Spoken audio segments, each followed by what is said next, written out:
Namaskar and good evening, everyone. I welcome you all for today's webinar on Lung Cancer Update 2023. And with immense pleasure, I would like to invite Dr. Srujna Joga, who is Consultant Medical Oncologist at prestigious Rajiv Gandhi Cancer Institute, for the welcome and introductory note and to set the ball rolling. Over to you, ma'am. Thank you. So good evening, one and all. Thank you for the speakers and the panelists who have agreed to participate in the meeting. So this meeting is about to get updated others about the ever-growing field of the lung cancer, which has been rapidly evolving since 2005, I believe, and it had took a rapid pace from 2015 with the advent of immunotherapy. So from chemotherapy to now immunotherapy plus combinations and targeted therapies, it has changed a lot. So it is quite necessary to update ourselves time to time. What are the new developments and to give the best treatment to our patients. So with this, I would like to start the meeting. The first topic will be about the overview of lung cancer, which will be presented by Dr. Mir Mohammad Hussain, sir. Sir is an assistant professor in medical oncology at KIMS, Srinagar, Jammu and Kashmir. Over to you, sir.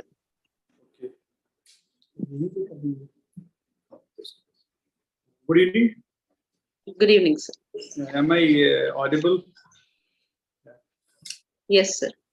Yeah, at the outset, I should say thank you to the organizers for giving me this opportunity to present this topic in today's meeting. Thank you, Dr. Srujna. So my topic is about the overview of lung cancer, which will be very vague because we have to look at the introduction to the lung cancer, then how to stay, then what has happened in the treatment in the last 20 years. So next slide. So we know that lung cancer is definitely a global public health problem.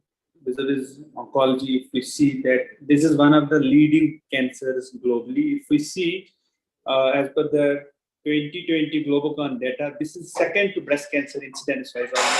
And parallel to the breast cancer, if you see the incidence in the both sexes together, almost constituting around 11.4% of lung cancer cases. But what's more worrying is the mortality with the lung cancer. This is the number one cancer killer globally, constitutes around roughly 1/5 of the cancer-related deaths, almost 18%.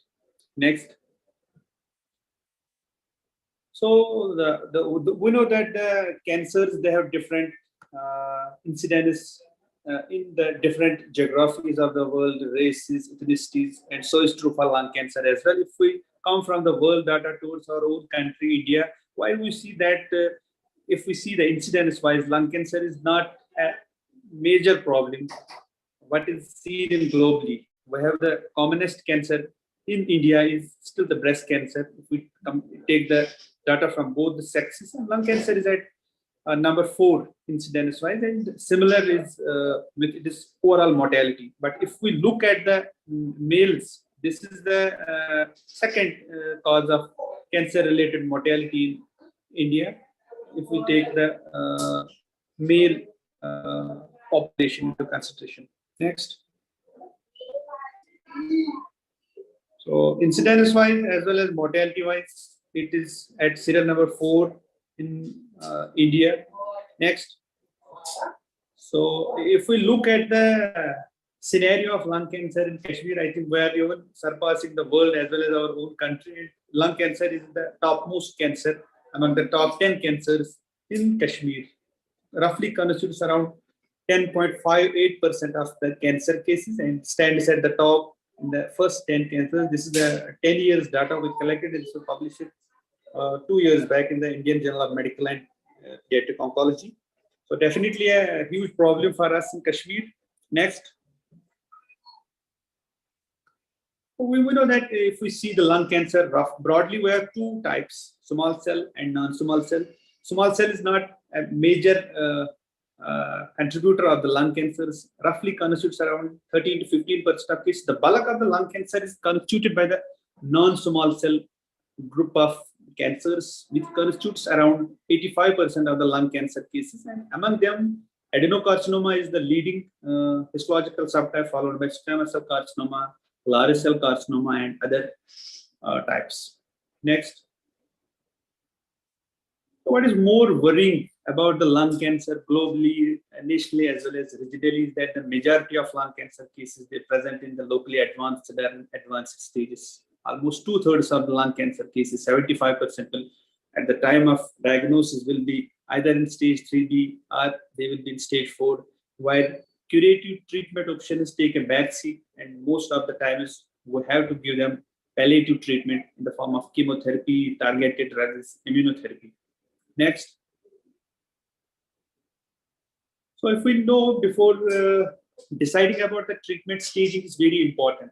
So the staging may help us in deciding the best treatment option for our patients. We know that currently we use the AJCC 8th edition. There was some minor change from the AJCC 7th edition. If we look at T2A disease, it was T2B was 5 to 7 centimeters, but in 8th edition, this has come to T3, right, being 5 to 7 centimeters. And earlier, we had T3 more than 7 centimeters, and this was upgraded to stage. It was T4, but it is more than 7 centimeters. And with this, there has been a minor change in the staging of lung cancer in the 8th edition, which is very important. And I know most of us are very versed with this staging system, and we always try to apply in our patients to give them the best treatment. Next. For staging, we always need a bronchoscopy, then a CT chest, abdomen, and then of course PET CT. And in cases where we are doubtful about the mediastinal involvement, we look at EBUS, EUS. Then in a few cases, mediastinoscopy and MRI brain is very much important in the initial staging of the lung cancer. Next. We know that especially once we decide about the radiology, which modality to choose, we are always, especially in stage 3, we will be in doubt whether we use CT chest, abdomen, pelvis, or we use a PET CT. We know that any lymph node which is more than 1 centimeter in short axis may always predict that it may harbor a malignancy. CT alone, as a contrast, CT has a low sensitivity and low specificity. So for that, we always look that PET CT has a more value in this set of patients where the sensitivity of PET CT is quite good, around 80 to 90%. So is the specificity 85 to 95%. And in these settings, PET CT may upgrade upstage around 15 to 25% of the lung cancer cases. So this becomes a imaging modality of choice in such situations. Next.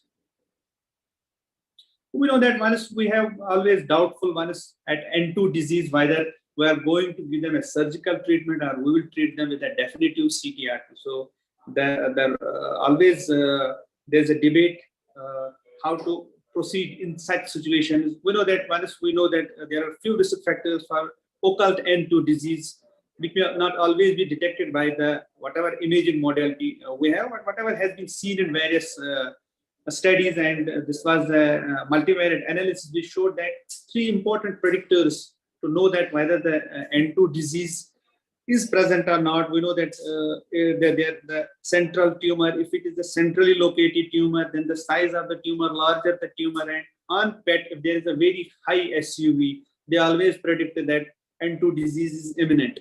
Next. So then the debate is always whether to go for less invasive or more invasive investigations like EUS, EBUS, or go for an invasive mediastinoscopy, whether we take a conventional mediascopy or we take a higher ends from VAMLA, TAMLA to VATS. Next. This is very important, mediastinal staging, especially for a thoracic surgeon as well as a radiation oncologist and pulmonologist. It may not be that important as a medical oncology perspective, but this is very important that we should be well versed with the nodal stations because they may guide us what mediastinal staging we are going to perform and what therapeutic implication this will have. We know that the recommended technique is very less invasive, like we can use EBUS or EUS. And if we have a clinical suspicion of N2 involvement where a therapeutic decision about surgery or going for CTRTs, so in that situation is if this involvement remains high even after a negative EBUS or EUS, then of course we have to resort to the mediastinoscopy, which is an investigation of choice in such situations. Next. When is invasive mediastinal staging indicated? We know that we have seen that various trials which have shown that centrally located tumors, there are high chances of occult N2 disease or tumor sizes more than 3 centimeters. We may have to resort to mediastinal staging. And if there is extensive infiltration of the mediastinum and there is no evidence of extrathoracic disease, there is a bulky N2 disease on CT, and such situations, we may not go for invasive mediastinoscopy. And if there is a discrete N2, regardless of the PET CT results, there is a normal mediastinum on CT, but PET shows positive, we may have to go for mediastinal staging to look for whether there is involvement or not. If PET is negative, we may omit mediastinal staging. Next. So this is an ESMO algorithm, how to proceed in mediastinal staging of the lung cancer. We know that PET CT with intrathoracic lung cancer, with or without enlarged lymph nodes. If mediastinal lymph nodes are negative, clinically we suspect this is an N0 disease, and probability of unforeseen N2 disease after negative PET CT is there. We may go for surgical treatment, or in very early stage we may give radical radiotherapy. But if it is N1 or if it is clinically N0, there is a high probability of unforeseen N2 disease. After a negative PET CT, we may go for tissue confirmation with EBUS or EUS. If it is negative, we may opt for surgery or radical radiation. If it is mediastinal lymph nodes are positive, in such situations, we usually offer them multimodality treatment with CTRT, preferably the concurrent. And if mediastinal lymph nodes are positive on the imaging, if a bulky mediastinal lymph node is there, we may not go for a invasive mediastinal staging. In such situations, we may upfront go for a multimodality treatment. But if they are non-bulky mediastinal lymph nodes, we may have to again resort to the tissue confirmation by EBUS or EUS. If they are negative, we may decide about the multidisciplinary evaluation of the surgical staging. If mediastinal lymph nodes are negative, in such situations, we may offer them curative treatment. If they are positive, we have to go for the multimodality treatment, which is usually concurrent CTR. And if on tissue confirmation, mediastinal lymph nodes are positive, then upfront we may have to go for the concurrent CTRT. Next.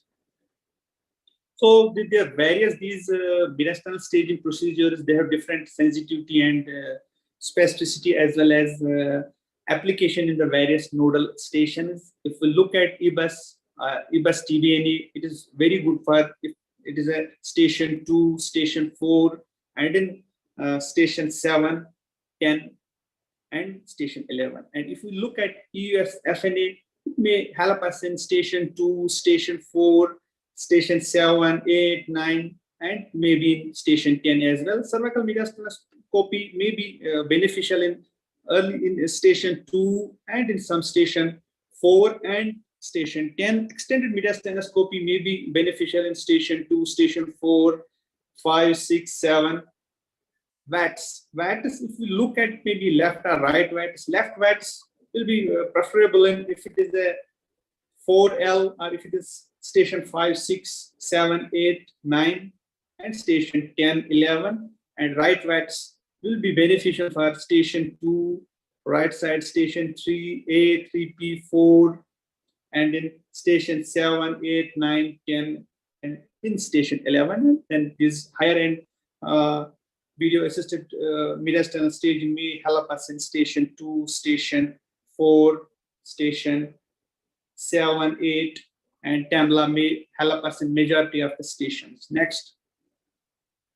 These non-invasive and invasive staging modalities, they have different sensitivity and specificities for the different mediastinal nodal stagings. If you look at the CT, we know it has a sensitivity of around 55%. It may give us the results, may give us the clue about the involvement of upper mediastinal station 2, 4, 7, lower mediastinal station 8, 9, and in some cases mediastinal stations 5, 6, and sometimes in higher end interlobar stations. Similarly, PET CT, the sensitivity is very high, around 80%. It may help us in majority of mediastinal stations.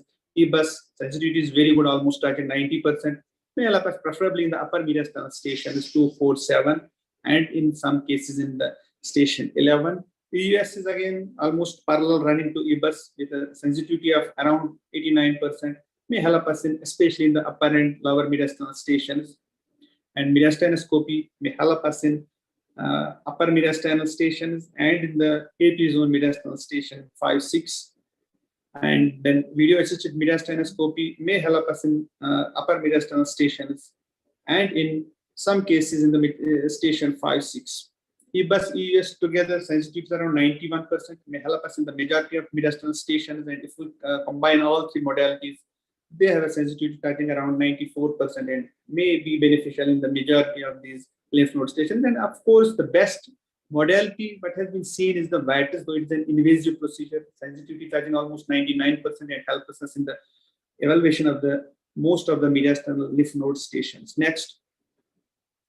So if we know about the coming from stage into the treatment paradigms in the lung cancer, what Dr. Sujana was telling that in the last 15, 20 years, we have a huge improvement, evolution in the therapy of lung cancer. So this has been consistently happening for the last 50 years. If we look at the early 60s, 70s, we know that lung cancer was taken as a single entity, but in 70s, it was it came to known that we have one subset which is very aggressive, which are called as small cell lung cancers, and then there is a major subset which may not be that aggressive. It was thinking at that time. So what was that veteran association trial which gave the cisplatin etoposide for small cell lung cancer? This was for the distant aggressive variant, and then there's a huge chunk of lung cancer. They're not that aggressive, but then in 80s, 90s, we came with this histopathological breakdown of the lung cancer into whether, especially the non-small cell, whether they are squamous, non-squamous, large cell, adenocarcinomas. And then since 2000, we have a more development in the form of molecular pathology, that we say that the small cell lung cancer is not a single entity, or the 4 or 5 histopathological types. They may have a varied underlying molecular pathogenesis for their development, and then these various molecular aberrations in the form of epidermal growth factor receptor mutation, electron dislocation, ROS rearrangement. So then, of course, since 2015, we came to know about that newer things. One is the immunotherapy came into the lung cancer, that we have other molecular subsets which may help us in delineating the subsets of lung cancer in the form of PD-L1 expression, whether it is low, it is intermediate 1 to 49%, or it is high more than 50%. And then we are now going into the era of looking at a more deeper molecular abnormalities in the form of tumor mutation burden, where we say they are less than 10 mutation burden per megabase, or they are more than 10, where we have to decide about the application of the immunotherapies. Next. So this therapeutic landscape evolution is happening since last 50 years. If we look at early 70s, we had nothing to offer to majority of lung cancer cases, and the median survival with the best support care was roughly 2 to 4 months. Then in 80s, these conventional chemotherapeutic agents in the form of single agent platinums came in. They had some marginal improvement of 2 to 3 months in the median survival. And then in 90s to 2000, early 2000, we have doublet chemotherapy. They improved the survival in 8 to 10 months. Then in 2006, these newer VEGF inhibitors in the form of bevacizumab came in the lung cancer along with the doublet chemotherapy. This further improved by 2-3 months median survival, around 12 months. And 2009 was the landmark year for therapeutic landscape of the lung cancer. Once we have that landmark IPAS trial, which gave us the gefitinib for lung cancer, and this had a huge impact on the median survival, especially in the non-small cell adenocarcinoma type. And then, of course, we're gaining and we're building on this. Then from first generation, we have second generation, then third generation, and then we came to other mutation. Came to know about the different mutations which were targetable, and then we have their first generation, second generation, third generation, and then since 2015, this landscape has further improved by the addition of immunotherapy in the armamentarium of lung cancer. Next. So if we look at today, that the non-small cell lung cancer is not a single entity. So if we have a cohort of patients of stage 4 non-small cell lung cancer, one will look at one end, he may be a smoker, and his mutational profile will show he's a KRAS mutant, and then there were no drugs from 2 years back now. We have a sotorasib. Then if we look at other end, we will have a young female, never smoker. She may be adenocarcinoma, EGFR mutated. She will be treated differently. So we know that this one size fits all is not now true for this subset of non-small cell lung cancer, which has a huge heterogeneity in the form of molecular biology. Next. So if we look at this data, that there have been definite advances in the management of NSCLC over the years. If we look at the Western data, we know that in West that the lung cancer incidence has stabilized. That it has shown some decline in the male population, but it's still showing some rising trends in the female population. But ours in the developing world, this is still the incidence is rising. But a few things which have definitely improved the outcomes has been these targeted drugs. So if you look at this lung cancer specific survival, which has improved from 26% among men with NSCLC in 2001 to almost it has gone to 35% with a survival advantage of around 9% in these last 12, 13 years when it was diagnosed in 2014. From 2001 to 2014, there has been an improvement in the disease cancer specific survival around 9%, and this all has happened maybe because of there's a decrease in the incidence, but primarily because of the availability of these targeted drugs, which has revolutionized the treatment of non-small cell lung cancer. Next. So these all advances, they have happened not today, they have happened for the last 15 years. So we know that already in the previous slide, I told about the availability of bevacizumab in 2006 had some marginal improvement, but then this all had happened because of the availability of these EGFR tyrosine kinase inhibitors, which came in since 2006, 2009, and then the availability of other TKIs against various other molecular driver mutations in lung cancer, like we have ALK inhibitors, RET, ROS inhibitors, and then coming up the immunotherapy. Yes? Sir, please request to you, please conclude your topic in next 2 minutes. Next? 2 minutes. I have 30 minutes now. I have still 8 minutes. Okay, sir. Okay. A significant increase in the approvals of both targeted drugs as well as immunotherapy and NSCLC has seen a boom in the last 15 years. Next. So molecular targets, we know that we have a basket of these molecular driver mutations or rearrangements or translocations in the lung cancer, and those molecular mutations are alterations where we have approved drugs. There are 7, which is EGFR against EGFR, ALK, ROS, PRAF, NTRK, MET, exon 14, and RET. This increases the need for molecular testing in NSCLC, and molecular testing has become a standard of care in the management of non-small cell lung cancer. Next. So if we look at the incidence of various these molecular alterations, we know that the KRAS was the commonest around 24%, and EGFR is running parallel around 24%, and then ALK is around 8%, and then other mutations like NRAS, MEK, MET, and then HER2, etc. They may be roughly from 1 to 4%. Next. So if we look at the current guidelines, the word about neoadjuvant chemotherapy, though there is a talk among the various oncologists that we may use a neoadjuvant, but it is not a standard of care. Whatever is at present is adjuvant chemotherapy if it is indicated after the surgical resection in the from stage 1B onwards to stage 3A, and stage 3B4 we treat as an advanced lung cancer. Next.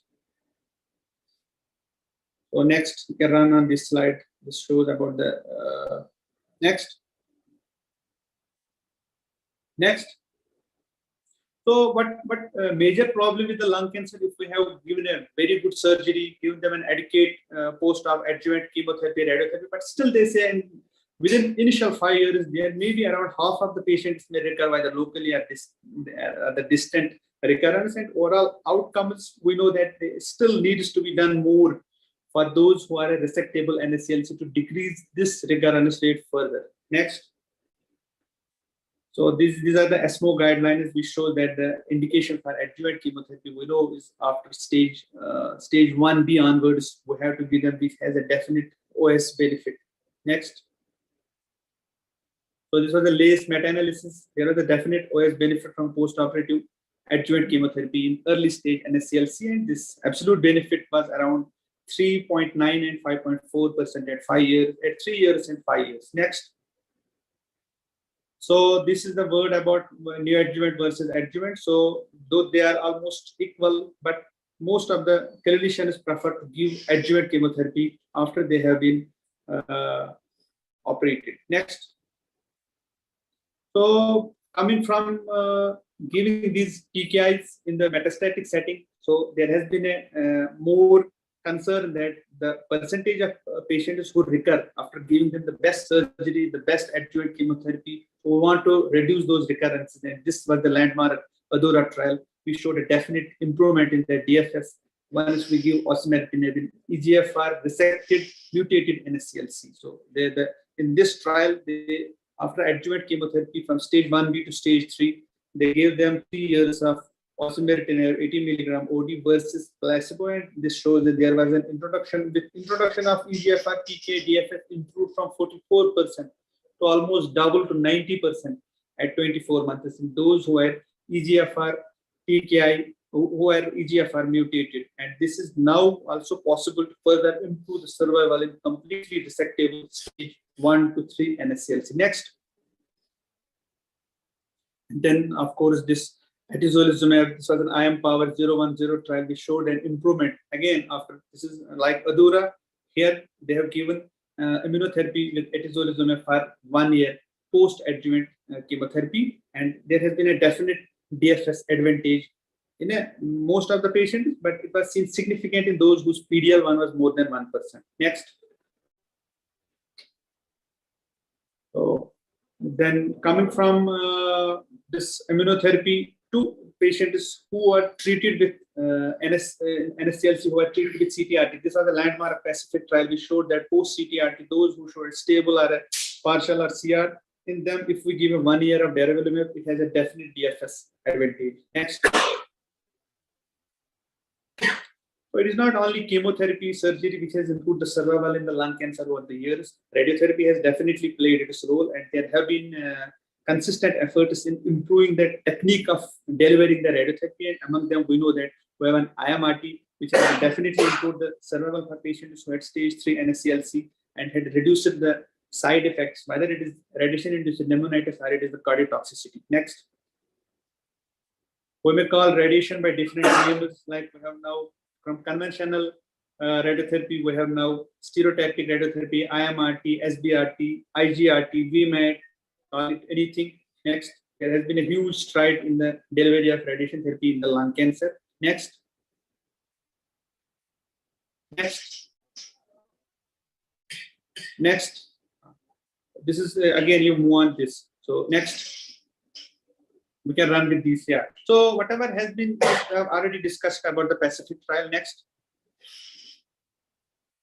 So whatever has happened in lung cancer, majority of this has been attributed to the development of targeted therapy in the form of TKIs and now immunotherapy, which is emerging very rapidly in the management of non-small cell lung cancer and of course in small cell lung cancer as well. Next.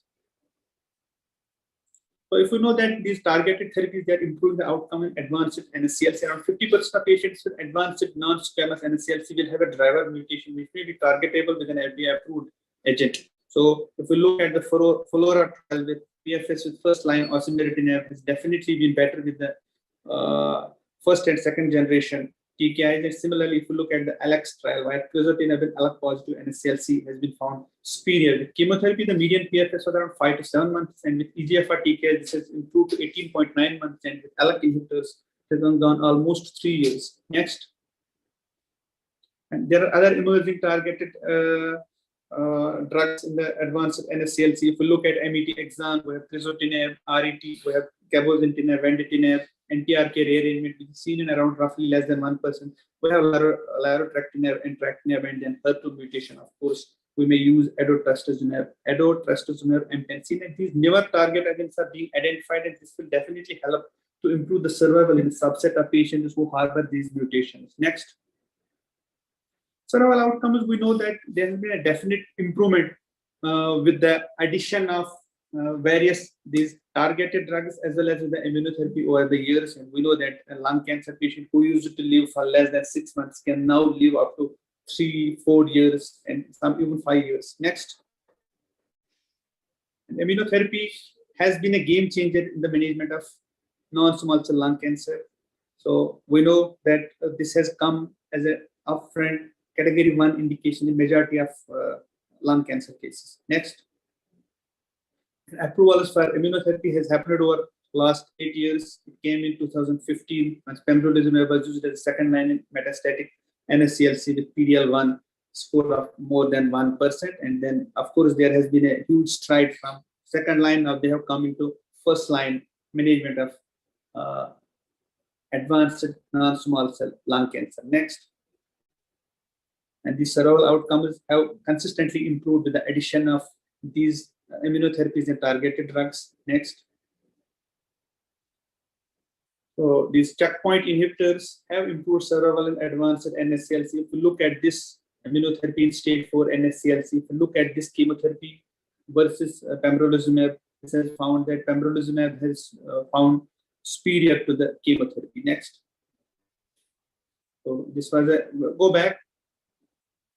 This was the keynote 024 trial. We showed an improved survival in patients with pembrolizumab compared to chemotherapy, where the PD-L1 score was more than 50%. Almost 32% patients, they were still alive at 5 years with the use of immunotherapy in metastatic NSCLC, so which is a huge thing in this disease. Next. So the checkpoint inhibition is moving. We know that what we saw that IMpower trial, which has shown that we can move from the metastatic setting giving these immunotherapies, and now we can move them to the resected early stage lung cancer. And where we know that about the keynote trial where pembrolizumab, then durvalumab, nivolumab, and then IMpower 010 trial with atezolizumab. Next. So what is new in NSCLC? So we know that about this antibody drug conjugate. We have seen that those HER2 who may harbor this HER2 mutation, HER2 amplification, we may use adotrastuzumab emtansine. Next. And of course, this is the talk of the town, CAR T cell therapy. So it has not come, but there are trials going on there whether we can incorporate CAR T cell therapy in the management of solid tumors. There is a data is coming. Initially, it was approved for these leukemias, lymphomas, myeloma, and now they are moving from liquid malignancies to solid tumors. Next. So we know that these don't come at a mere cheap. This is a costly treatment in lung cancer. Next. A disease where we know that we are not going to cure the patients and then giving such a huge treatment. So the economic disparity is very huge in our part of the world. It is these treatments are very fancy, but they are more more affordable to the patients who live in the West because of the lack of insurance in our part. It is very difficult for the majority of our patients, and they are denied of this treatment. Next. But whatever has been seen that there have been some trials where they looked at the cost comparison of targeted drugs versus chemotherapy, and they have shown that this was on erlotinib was more effective compared with the conventional chemotherapy, the first line for advanced EGFR positive NSCLC patients. Next. So we know that with all this over the last 20 years, there has been a definite improvement in the 5-year survival of lung cancer cases, and this is still showing a promising survival advantage. Next. So the key takeaway message: the management landscape is fast changing in NSCLC. The new therapies have a huge potential to improve the survival, especially once it is detected early, which is a very less percentage of patients. The OS of lung cancer patients has improved across the various subtypes, those who harbor various molecular alterations, and the ease of oral pills for infusion in case of targeted drugs is an added advantage in lung cancer. And pulmonologists will play a huge role in early diagnosis. It is crucial to involve them in the management of lung cancer in the multidisciplinary tumor boards. Next. Thank you. Next. Thank you. Thank you, sir. I know it's an extensive topic. To cover it in just 30 minutes is a huge task, but you have taken it very well, and because it has not been going through for the past few years. Thank you so much, sir, for giving us an overview of this topic. Thank you. So, as we are running late, so the next topic will be on the emerging biomarkers in metastatic NSCLC, which I'll be speaking, and I will limit myself the talk to the 10 minutes. So,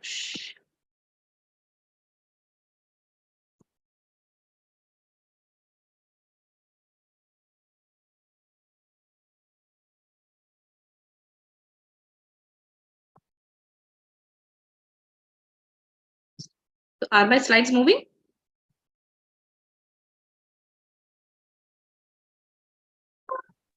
No, ma'am, they are not moving. Okay.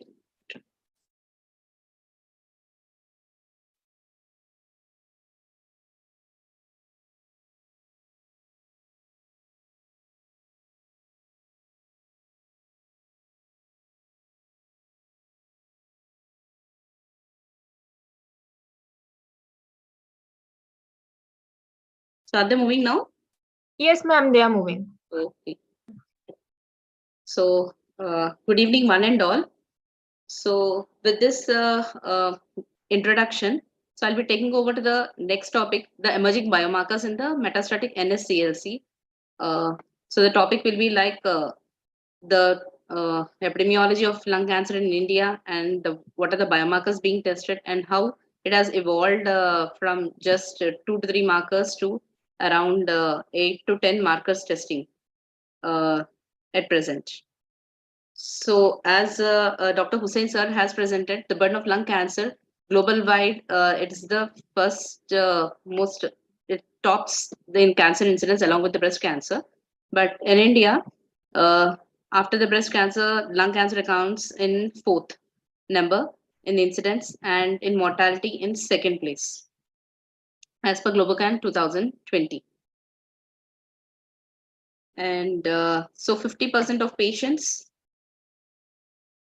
50% of patients will be having a driver mutation which can be targeted, mostly like the EGFR, ALK, ROS, KRAS, BRAF, MET, RET, NDRK, and many other small things, but these are the major ones. And almost 1/3 of patients do not have any oncogenic driver mutation, and those patients we call having the wild type metastatic NSCLC, and who have the very poor prognosis.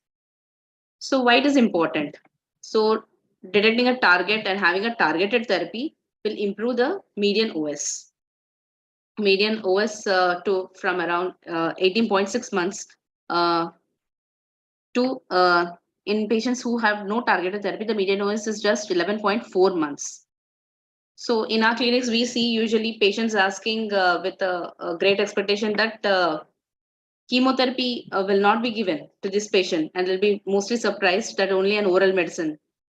So we should explain them that with targeted therapy, the overall survival is going to improve, and it fares better than the chemotherapy, showing them these curves. So the ASCO, NCCN, ESMO, and the CAP, the pathology guidelines, all agree with the EGFR, ALK, ROS testing, and mainly these 3 mutations are agreed by all the 4 institutes guidelines, and the rest, ASCO states that BRAF, MET, RET, and NDRK gene fusions should also be tested. PDL1 should be tested in all. So even though there are more variations, so more or less EGFR, ALK, ROS, and PDL1, these are the most easy ones to do and which can be targetable. The rest of the mutations, even though we have drugs, they will be having the cost issues and the accessibility issues. So what are the methods for testing them? The DNA sequencing by NGS or by the PCR, or the RNA sequencing, the RNA NGS, or the by the IHC immunohistochemistry, or the FISH panels. So So the most commonly, the basic test, whatever we do is the immunohistochemistry, which detects the ALK, ROS very easily. And the ROS one, which has been positive by IHC, had to be should be confirmed by FISH, a second test for higher sensitivity, so as to guide for the treatment. And for the RNA sequence panels are used for detecting the fusions. Its sensitivity is high for ALK, ROS, NET-N, and the NTRK fusions. Whereas the DNA sequencing detect the insertions, point mutations, and deletions. Like we do the EGFR by RT-PCR, which is the commonest thing to be done.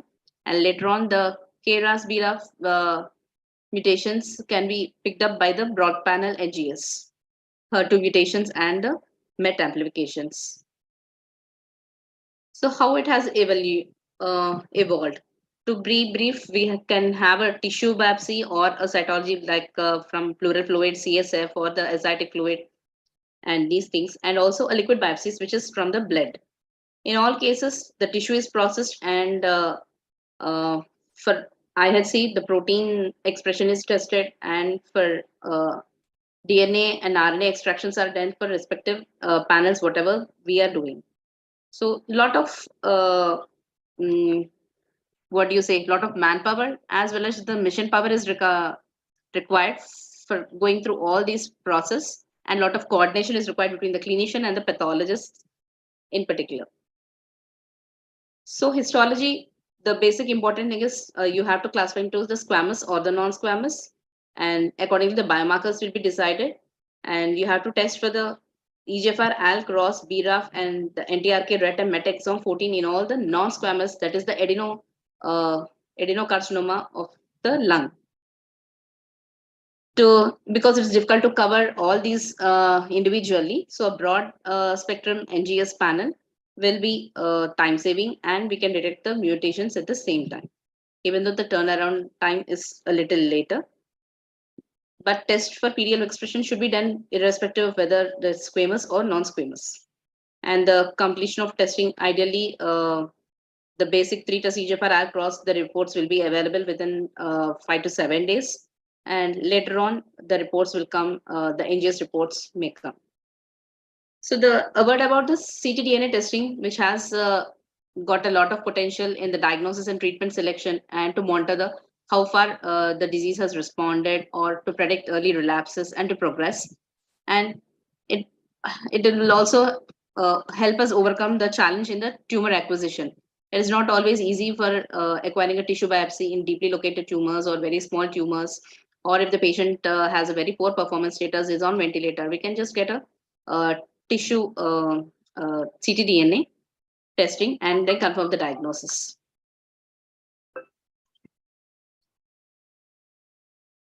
So it has a role in detection of the minimal residual disease, which has got we have heard this word MRD in the ALL and the CLL, the hematologic malignancies. And it is being tried in the non-small cell lung cancer by the TRACERx study, in which 24 early stage patients have been studied longitudinally after resection. And in those patients who have undergone prior chemo or radiation and then surgery, and in these patients, they have been serially assessed for the ctDNA, and the MRD has got a higher positive predictive value as well as this negative predictive value, where you can see that out of 14 patients, 14 patients had disease recurrence out of these 24 patients. And out of these 14, 13 of them, almost 93% of them, had disease recurrence, which was MRD positive. And 90% of patients without recurrence were MRD negative. So the ctDNA will be helpful in predicting which patients are going to relapse early, so that we can modify treatments accordingly. So this is the standard diagram where we can see the tumor tissue and liquid biopsy, the pros and cons of each. Whereas with the tumor tissue, we can have a more tissue, and we can test for multiple things at a time. So this is the gold standard.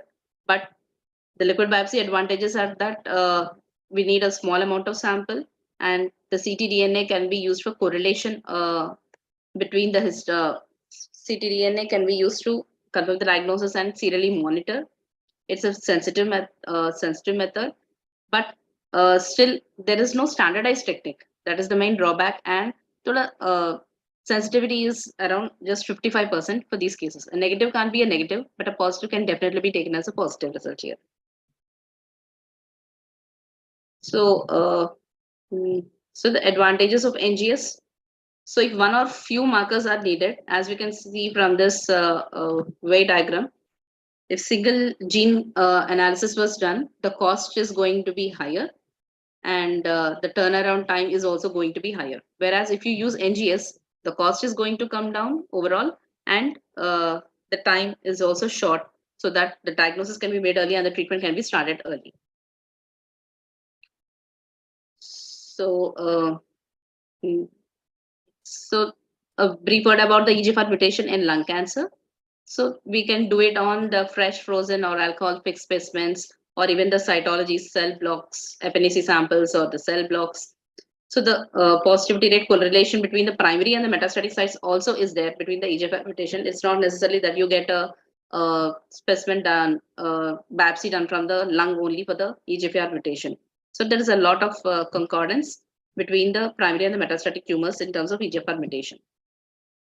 So its role in early lung cancer, as we can have the evidence from the ADAURA trial. So from stage 1B to 3A, the FDA has approved adjuvant osimertinib. And so post-surgical resection specimen, ideally we get an EGFR mutation status for these patients. If a bigger biopsy is available, we can do it even before the surgery also. So what are the advantages of NGS over the PCR? Rare mutations like EGFR, the most common mutations being the DEL19 and the L858R mutations. So one study showed that around 50% of the EGFR exon 20 such mutations will be identified via NGS and can be missed by PCR. So if you do a simple EGFR by RT-PCR, these exon 20 insertions can be missed, which can be only picked up by the NGS. So for which we have targetable mutations, targetable drugs like mobocertinib and amivantamab. So the ALK rearrangements in NSCLC, so it has a high sensitivity by IHC 93 to 100%, and the false positivity rate with 0.1% with FISH. So if ALK by IHC is positive, no need to confirm it by FISH. So which is an expensive procedure. So comparatively IHC is less expensive, and we do it on routine basis. Coming to the ROS1 rearrangements in NSCLC, this has got a false positivity rates. So it requires 2 tests to be confirmed whether ROS is positive or not. So if it is IHC, confirm it by FISH. If it is FISH positive, then confirm it by IHC. Now, for the past 2-3 years, the KRAS mutation in NSCLC, the most common mutation being G12C, has been found in 13% of patients with lung adenocarcinoma. So it is usually decided to be done on a multi-gene NGS panel only, because it is not feasible to do it on IHC and not cost effective. So sotorasib is the currently approved therapy for patients with NSCLC, and the BRAF mutations account for around 1 to 5% of patients with NSCLC, and more than 50% of these cases are due to the BRAF V600E mutation, for which the targetable drugs dabrafenib and trametinib are available. And the most widely sensitive method of detection is the NGS multi-gene panel. So next, the c-MET receptor tyrosine kinase and MET exon 14 skipping mutations. As you can see from the diagram on the left side, see the DNA has got both the exons and the introns. The introns are the non-coding regions, and the exons are the coding regions, which will be transcribed to the pre-mRNA, and then to the mRNA, which the protein is going to be expressed. So exon 13 and this exon 14 is represented in the green box, exon 13 and 15 in the blue boxes. So in a normal person, this exon 14 will also be carried out into the mRNA because it is a coding region. Whereas if there is some aberration or a mutation at the DNA level in the exon 14, skip mutation occurs, then this will not be transferred into the mRNA expression. That protein will not be expressed, and there will be abnormal expression of the MET receptor there. So this is what is meant by MET exon 14 skipping mutations, which can be detected with DNA and NGS, but increased sensitivity is there with RNA NGS also. So coming to the RET, so it is accounts for 1 to 2% of the adenocarcinomas in lung cancer, whereas they are expressed in 10 to 20% of papillary thyroid carcinomas. So and the mutation profile also differs between these two. So in the lung, you have KIF5B and RET fusion is the most common partner for the fusion. So RET fusions can be detected by the DNA NGS, and the sensitivity is higher with the RNA NGS. So this table highlights the pros and cons of each of them. And for testing of NTRK mutation, so as the dictum goes, it is common in rare cancers and it is rare in the common cancers. So it is because lung cancer being the most common, this mutation is rare, but can be picked up by the NGS. But in not all cases can be cover this patient. A simple screening method is you can get an IHC done by NTRK. If it is negative, you can avoid this NTRK testing by NGS. If it is positive, it has to be confirmed using an NGS. So these are the advantages and disadvantages of each modality: IHC, FISH, and NGS. NGS being a multi-gene panel, it always has got an advantage of using less tissue and detecting multiple mutations in a short period of time. But the disadvantages has got a lot of cost issues and longer period of waiting. Whereas with IHC, it's easy to do and low cost, and disadvantage is that the tissue can be easily depleted and fusion partners cannot be assessed by this technique. Another rare mutation, that is the HER2 mutation, 3 to 5% of cases, exon 20 in-frame insertions are seen, and it's mostly seen in non-smokers, and it has got worse OS as compared to the other subtypes or targets. So HER2 mutation and application can also be identified in the NGS DNA panel. So across the 2020 to 2023, as we are moving on, so approximately 8 targetable mutations are there, and each have got a targeted therapy. So PDL1, another biomarker, we have got multiple platforms, multiple 4 immunotherapy drugs, and each with a different antibody clone. In the blueprint study, the 22C3, SP263, and the SP142 have got sorry, not SP142, it is 28.8, which has got an excellent concordance, but the SP142 results are discordant. So if any patient has been detected positive by PDL1 and SP263 clone, you can take it as positivity. You can give that patient, based on that, you can give Pembro, Durva, or Nivolumab, but not Atezo. If you want to give Atezo, you have to do it on an SP142 clone. And for each of them, the PDL1 positivity score is higher and different. So these are the pictures showing the different scoring systems adopted depending on the antibody used. So the other markers, the PDL1 being the sole current biomarker to guide the immunotherapy, but still it is an imperfect marker. Not all PDL1 positive tumors respond. If there is a higher response, that is 60 to 70%. The rest 40% do not respond. Whereas PDL1 negative tumors, not all PDL1 negative tumors do worst. Some patients respond. So there is some other resistance mechanisms which also play into role, and the other added markers. And the other thing is tumor mutation burden.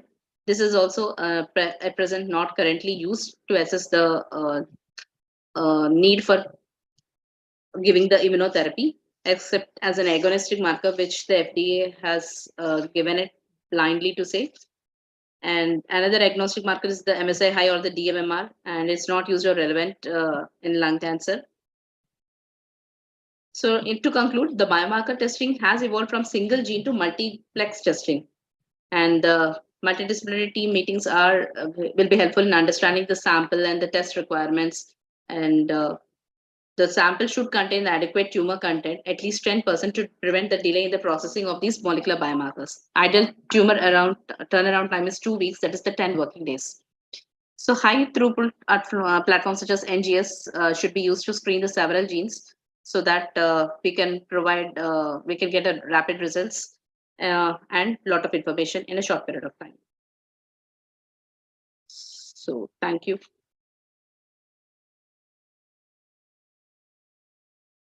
If at all anyone having any questions, you can put it in the chat box in view of short timing. So with this, I would like to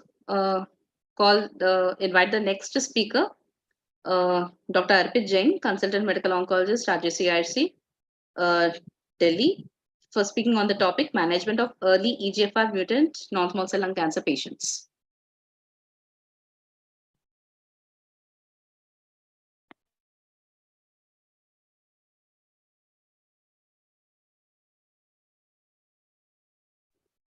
Dr. Arpit, I would like to limit your talk to 15 minutes.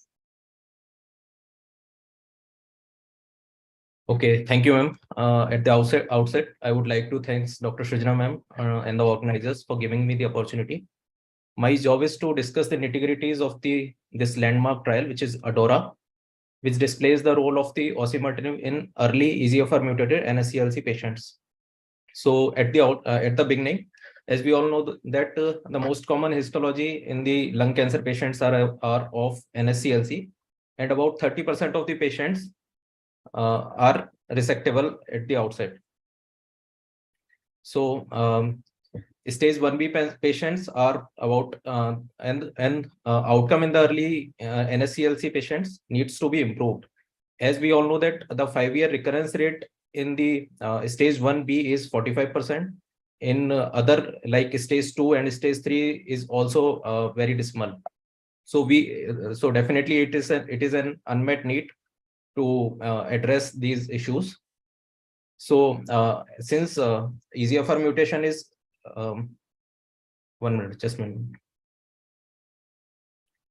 Since we usually do the EGFR mutation testing in advanced stages only, the incidence is up to the target of 33 to 49 in various studies in Asian patients. Similarly, in other early stage lung cancer patients, like in stage 1, 2, 3, the EGFR mutation population is again in somewhere around 30 to 40% of the patients in Asian population. So to begin with, this landmark ADAURA trial, where it was published in May 2020 by Herbst. He's a director and chief of the medical oncology at Yale Cancer Institute. So about more than 600 patients were enrolled. They were randomized 1:1 in osimertinib to the placebo arm. So the patients which were completely resected, they were the stage 1B to 3A NSCLC with or without. So all those patients who either received adjuvant therapy or not, they were also included in this trial. Most of the patients were PS performance status 0 or 1. EGFR mutated DEL19 and L858R mutations were only included. They stratified patients according to the stage 1B or 2 or 3A. They again stratified based on the deletion mutation and deletion 19 mutation or L858R mutation. They also stratified based on the Asian versus the non-Asian population. Their primary endpoint was DFS, which was assessed by the investigator, and the secondary endpoint was DFS in overall population, and subsequently OS, safety and health related quality of life. So the inclusion and the exclusion criteria were all the patients who are more than 18 years of the age. They are non-squamous NSCLC patients of the stage 1B to 3A. They were centrally confirmed for the EGFR mutation. Basically, only 2 mutational levels were included. They either received adjuvant therapy up to the which is mostly platinum-based doublet for 4 cycles maximally. They were completely surgically resected. Initially, MRI and CT scan were of the brain were included or not. So basically, the initial staging workup is not disclosed in this trial actually, and they excluded the remaining patients who had previously received any RT or any preoperatively or neoadjuvant based chemotherapy, Patients who received prior EGFR TKIs, they were also excluded. So similarly, they do not included the patients who had underwent segmentectomies or the VAS resection. Likewise. So if we see the demographic of this this population, so they were very well matched in both the arms. So all the about 64% of the patients were there in the Asian population, and if we segregate based on the 8th edition of the AJCC, again only 1 patients were there in the 1A stage. Rest of the population were there in the 1B to 3A. Some patients were also from the 3B arm also. Most of the patients were adenocarcinoma, about 96%. Rarely certain non-squamous NSCLC patients. About 4 patients were also from the other, it could be NOS type, NSCLC NOS type of histology. So if we see the primary endpoint, which was median DFS, there was a very large separation between the curves. So if we see a hazard ratio of osimertinib versus placebo is 0.23. So it is a very good amount of difference between giving the osimertinib in an adjuvant setting versus just following the patient after giving a definitive treatment. Similarly, if we see a secondary endpoint, which was median DFS in the overall population, again the HR ratio was very good in favor of osimertinib, which was 0.27. Similarly, if we see a 4-year DFS, according to the stage, if we see a population which were there in the stage 3A, the HR was 0.20. So about 80% reduction in the risk of distant recurrence or the death by giving the osimertinib in a maintenance or the adjuvant setting. And this difference was maintained across all these stages. If we see a subgroup populations, so be it be any kind of EGFR mutation or any stage of the NSCLC patients, the curves are favoring the osimertinib arm only. If we see that the amount of benefit is more in the higher stage groups. So if we see that in stage 3A, there was a HR of 0.20. Similarly, either the patient received adjuvant chemotherapy or not, the curves are favoring the osimertinib arm only. Similarly, if we see a secondary endpoint, which was overall survival in patients with the stage 3 and stage 2 and 3A, again, it is favoring towards the osimertinib arm only. So the data is not that mature still. Maybe we can have a final outcome in subsequently 1 or 2 months. So what makes osimertinib different from other EGFR TKIs? We have seen various other studies like SELECT, CTONG, RADIANT. So there were some cons in various these studies for which these first generation, second generation could not be a part of the guidelines or recommendations. The first one is that osimertinib has a very good CNS penetrations. So it is very much effective in preventing the CNS recurrence, which is again an unmet need in other first and second generation TKIs patients. So osimertinib has shown a clinically significant exposure in the brain, and in advanced NSCLC patients, first line osimertinib demonstrates. So if we see in other trials, osimertinib in the advanced settings also shows an overall survival of 52% reduction in the risk of CNS recurrence. So if we see a stage wise or the type of the disease recurrence reduction by the osimertinib, only 38% of the patients were there in the distant recurrence. Rest of the patients were in the loco-regional, as compared to the placebo arm, where 61% of the patients were in the distant recurrence arm. So this makes different from the, this actually makes a difference in the outcome. So if we see again site-wise distribution of the disease recurrence, only 6 patients were recurred in the CNS, were failed in the CNS actually in the osimertinib arm, while in the other placebo arm, 11 patients were there were failed in the CNS. Similarly, if we see a updated CNS DFS event in the stage 2 and 3A diseases, it again favors the osimertinib with the HR of 0.24. If we see a safety summary, since we are giving a osimertinib for 3 years, so if it makes a certain impact on the burden, this in relation to the safety of the safety outcome of the patient, again, the grade 3 or more side effects were in the 23% of the patients with the osimertinib, which was more or less compared with the placebo arms. And any serious adverse event were again in the 20% of the patient, which were 14% in the placebo arm.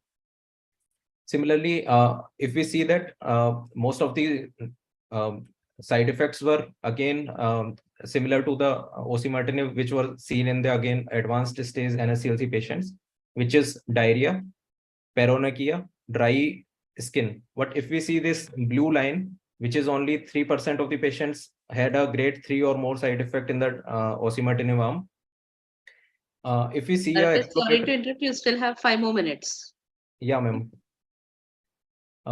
If we see a exploratory analysis of the this ADAURA trial, which shows that post-operative chemotherapy use, whether the use of the post-operative chemotherapy has driven the outcome or not. So this shows that again, adjuvant chemotherapy was used in about 60% of the patients they were enrolled were previously released the adjuvant chemotherapy. And if we see that DFS population, DFS in the patient with or without adjuvant chemotherapy, it favors the osimertinib arm. So whether we received prior adjuvant chemotherapy or not, it again favors the osimertinib only arm. Similarly, age-wise distribution can also be seen favoring the osimertinib only. Similarly, DFS in patients with and without adjuvant chemotherapy in stage 1B. So stage 1B, the data is not that matured, but again, it is favoring the osimertinib arm only. Similar stage-wise distribution, these curves are showing that it only favors the osimertinib, irrespective of using prior adjuvant chemotherapy or not. The similar results were there again in a stage 3A patients also. Whether patients received prior adjuvant chemotherapy or not, the HR ratio is dramatically favoring the osimertinib with the excellent HR of 0.10, somewhere around 0.10. And then this exploratory analysis came, which addresses the very, very important criteria, which is patient-reported outcome by giving a osimertinib for 3 years. So they have assessed with this HR quality of life model, which was SF36, which includes 2 parameters: physical component summary and mental component summary. So if we see that compliance rate, the curves of both, whether we give osimertinib or we just following the patients, the compliance, the curves are hugging each other. So there is no difference whether we give osimertinib or not, compliance rate remains the same. So if we see that time to deterioration of the physical component summary and the mental component summary, so it remains similar. So during the disease-free interval, the majority of the patients did not experience a clinically meaningful deterioration in the PCS or the MCS. So the HR was very clinically insignificant. So if we conclude the summary, if we summarize the ADAURA trial, in this updated DFS analysis, patients have been followed for further 2 years. So there was a prior ADAURA trial summary was there in the May 2020. Then this September 2022, this again updated analysis was published, which again shows that overall there is a 77% recurrence in the risk of disease or the death with the adjuvant osimertinib with an excellent HR of 0.23. Similarly, median DFS has been reached to about 5.5 years in osimertinib, while it was only 2 years, around 2 years in the placebo arm. Similarly, the safety profile was consistent with the established safety profile of the osimertinib, and there was no new safety signals was there. So these updated data reinforce that adjuvant chemotherapy is a standard care. Adjuvant osimertinib, after definitive intent of treatment, is a standard of care for the EGFR mutated stage 1B to 3A NSCLC patients. So with this thing, I would thank you.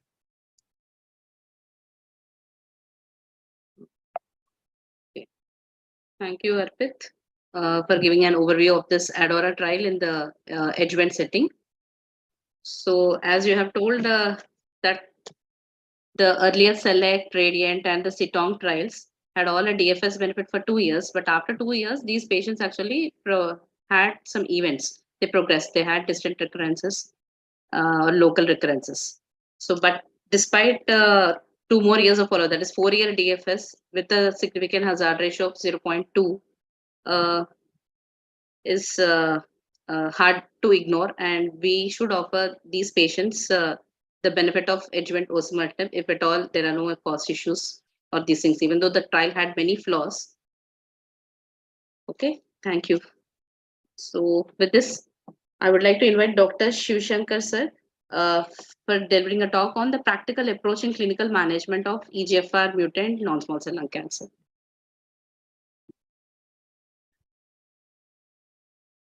I think I'm audible. Am I audible?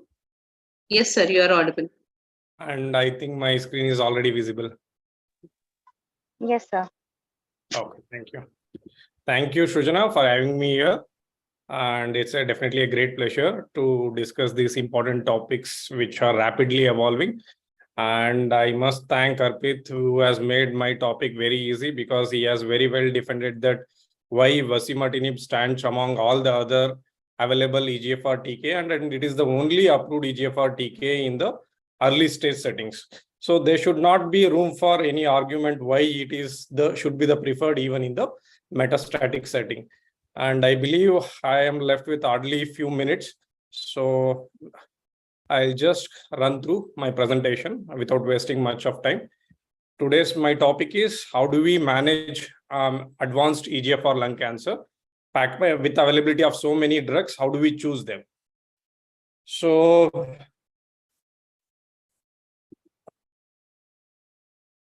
we all know that lung cancer across the globe, it is the most leading cause of mortality, as well as it is the most common cancer. In India, it stands at 4th in number. And in lung cancer, my topic is EGFR mutated. Among EGFR mutations, the common mutations are located more commonly in the EGFR 19, which accounts for 52%, and exon 21, which accounts for roughly around 26.32. Together, they are around 80 to 85%. Rest of them are roughly around 15 to 20%.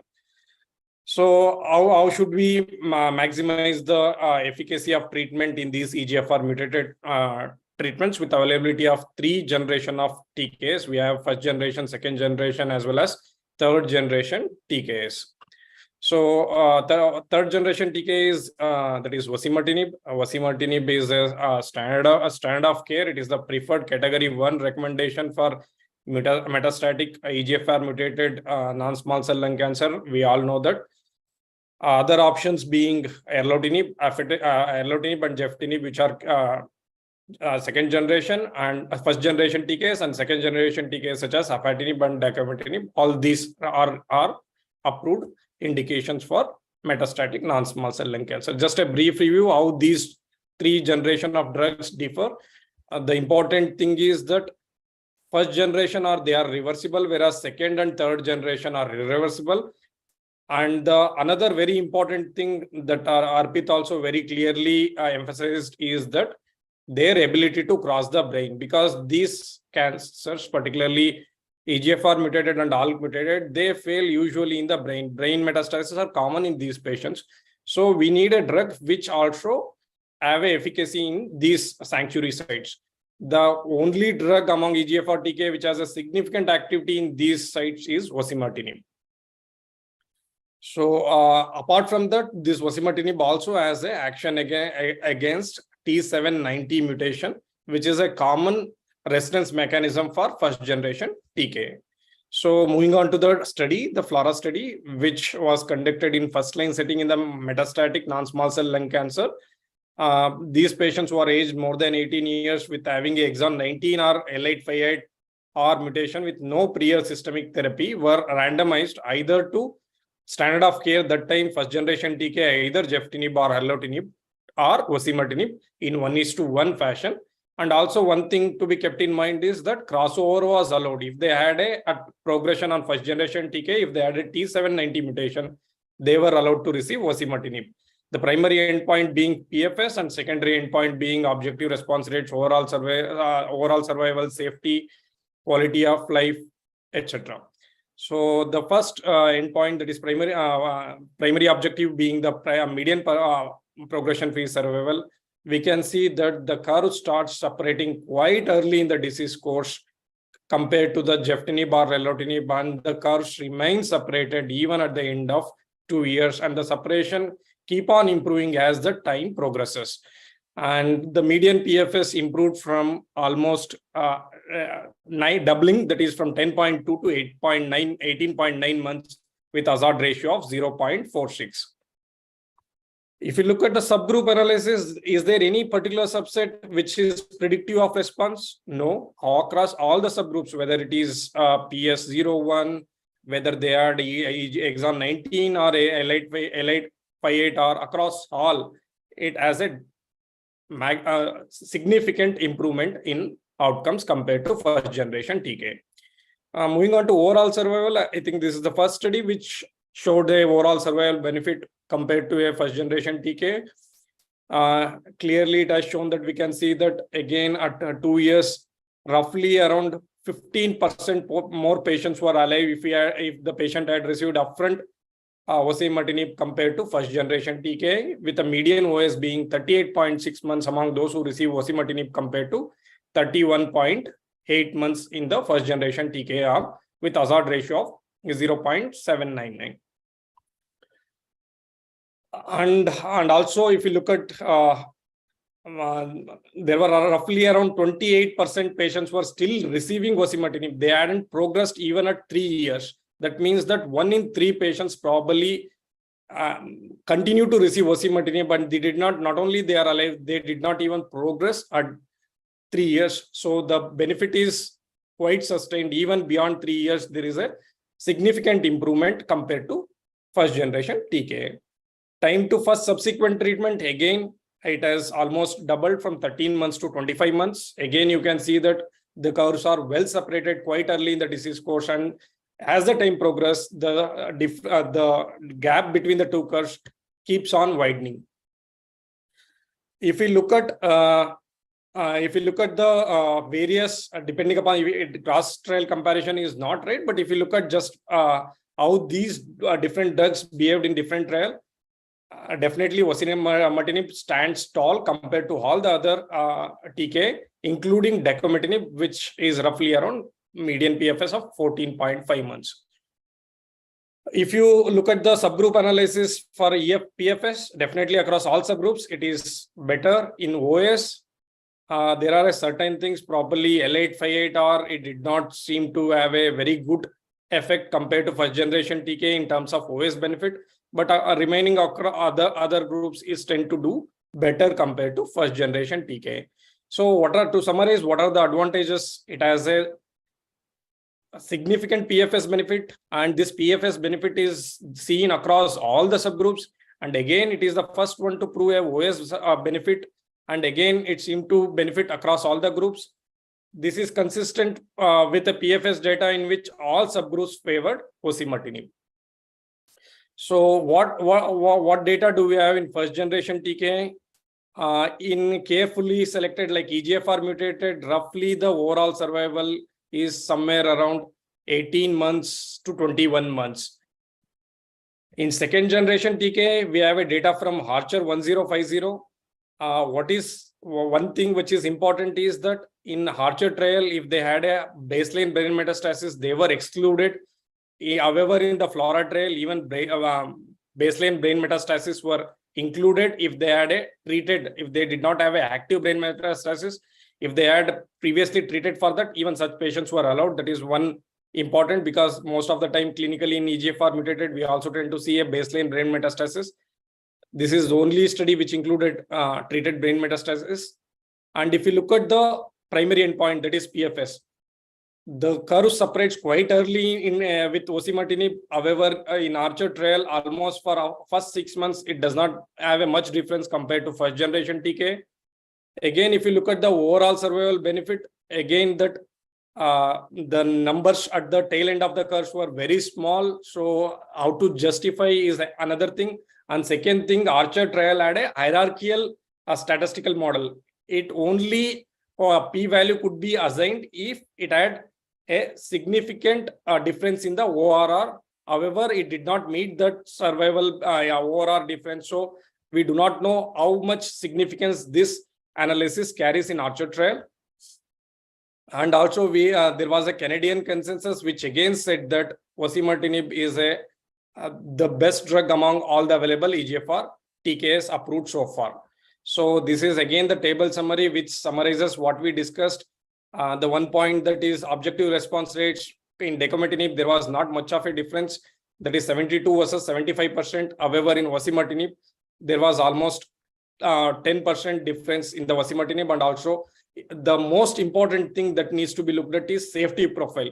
If you look at the osimertinib, oddly 3% of the patients required dose reduction compared to 66% patients requiring dose reduction. So probably 2 out of 3 patients we need to monitor and look for dose reductions again a day. However, in osimertinib, no such problems. Serious adverse events, almost 1 in 3 patients had serious adverse events in decometinib compared to hardly any patients in osimertinib. Roughly, there is 10% patients died due to drug compared to 2% in osimertinib. Afatinib, again, I mean, it is not compared to osimertinib, there is not much of a benefit. We had Lux Lung 7 trial. It did not prove a overall survival benefit compared to first generation TK. Decometinib, the survival PFS starts. We start seeing the PFS benefit after 6 months. However, in FLAURA trial, benefits we start seeing benefits quite early in the disease course. Arpit has also very clearly pointed out another thing is that brain metastasis. These diseases mainly fail in those sites. So definitely this is the study which looked at how the osimertinib penetrates. We can very well see that osimertinib penetrates nicely into CNS brain parenchyma, and this has also been shown in the FLAURA trial. We can see that even among those who had a baseline brain metastasis, there is a huge benefit with terms of osimertinib compared to standard of care. That is PFS improved from 9.6 to 15.2 months. And also if you look at the brain progression, again, it was not reached in the osimertinib compared to 13.9 months in the standard of care with a hazard ratio of almost 0.48, that is 52% reduction in failure in the brain. And if you look at the number of new brain metastases in osimertinib, hardly there were any compared to those in the first generation TK. Again, the progression were very less in the osimertinib, that is only 19% progressed compared to 43%. So if you look at what the NCCN suggests for those with NSCLC who has a brain metastasis, for EGFR mutated, osimertinib is the standard of care. Tolerability, we already touched upon it. Osimertinib, because of its very specific, precise action on the EGFR mutated, the adverse events off-site target actions are very less. So adverse events were less in the osimertinib. Almost they were similar compared to first generation TK with enhanced efficacy and reduced toxicity. This is what we expect in a new coming drugs. That's what osimertinib stands up to. And if you look at the particularly diarrhea, they were similar. Grade 3 diarrheas were hardly they were seen. And another thing, rashes, they were almost none. Grade 3 rashes were 1% compared to 7% in EGFR TK. And others were almost similarly matched with first generation TK. Transaminitis was again negligible compared to first generation TK. So definitely in the FLAURA, the frequency of dose reduction was oddly, that is 4%, compared to either the second generation TK of afatinib, which required dose reduction in 41% versus 66% in decometinib. So again, it shows that decometinib is not a very it does not have a very good safety profile compared to osimertinib, and more frequent dose interruption and dose reductions were required in second generation TKI compared to osimertinib. Again, in the Lux quality of life assessment, if you look at osimertinib, they tend to do better. The patients who are on osimertinib, they tend to do better compared whether it is global health status, physical functioning, emotional functioning, cognitive functioning. Across all these domains, patients who are on osimertinib tend to do better compared to first generation TKI. So why do we think it is important for patients to receive osimertinib? What happens if we sequence first generation versus third generation? Probably this slide summarizes well. If you put osimertinib followed by chemo, probably somewhere these patients will have a event. However, if you choose a standard of care first generation TKI, roughly only 1/3 may receive osimertinib, 1/3 may receive chemo, and they will have event quite early, and probably some patients will not receive any subsequent line at all. So only 1/3 of patients will have this benefit, and remaining 2/3 will not have a benefit if you choose a first or second generation TKI. So how they did come to conclude it? Probably this diagram very well depicts roughly around 30 patients do not receive second line. And among those who continue to receive subsequent line, only 50% will have T790 mutation. So if you treat 10 patients, only 3 patients may end up receiving a subsequent osimertinib trial.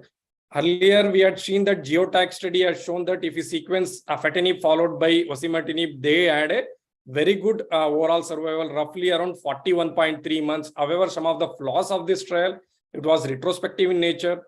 They excluded patients. They only included patients who received first generation and second generation. They did not provide any data what happened to those who received first generation who did not end up receiving second generation. So it is a quite selected data.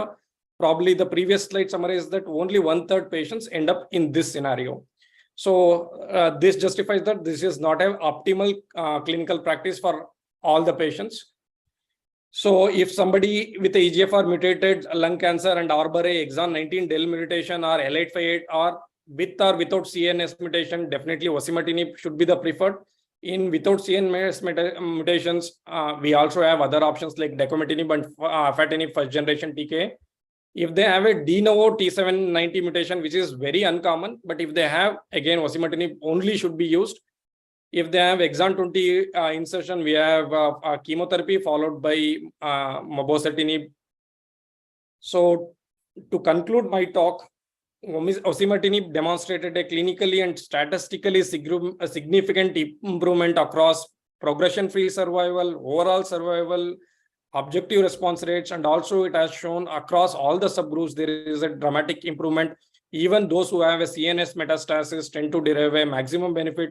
And what should I have expected with the high-end efficacy is the increased toxicity, but on the contrary, we see an improved safety profile. So this data confirms that osimertinib should be considered whenever we choose a first-line standard of care in metastatic EGFR mutated non-small cell lung cancer. With this, I conclude my talk. I think I finished in time. Thank you. Thank you, sir, to complete the talk in the on time. So,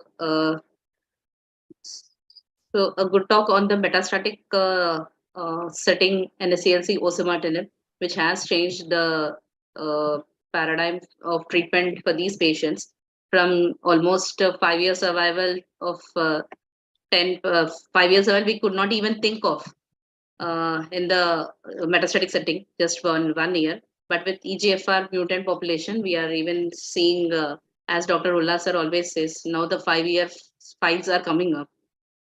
Okay. So, sir, with this, I request you to be there for the panel discussion also. Sir has left. Okay. Chalo. So we shall proceed with the panel discussion. Next.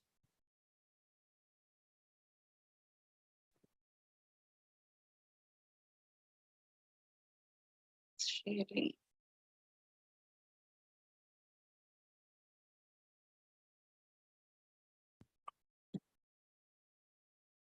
So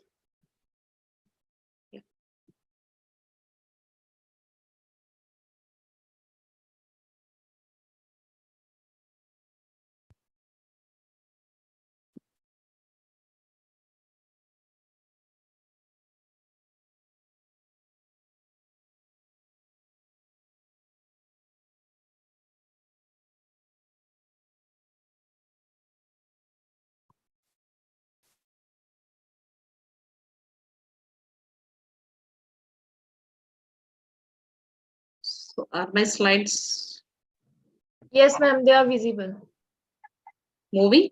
Yes, ma'am. Yes. Okay. So I would like to invite my panelists for today. Dr. Harpit. Is he there? Dr. Anindya. Ji ma'am Dr. Swati. Yes, ma'am. Dr. Prasad. Dr. Prasad Vasant. Is he there? Yes, ma'am, he is there. He is on mute. There, he's on mute. So Dr. Shivshankar sir has left. No, ma'am, he's there. Uh,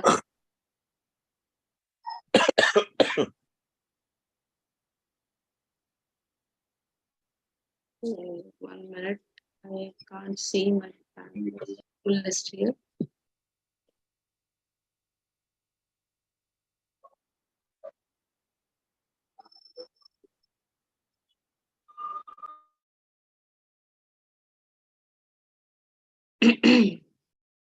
So let's discuss the case which we would be facing in our day-to-day clinics.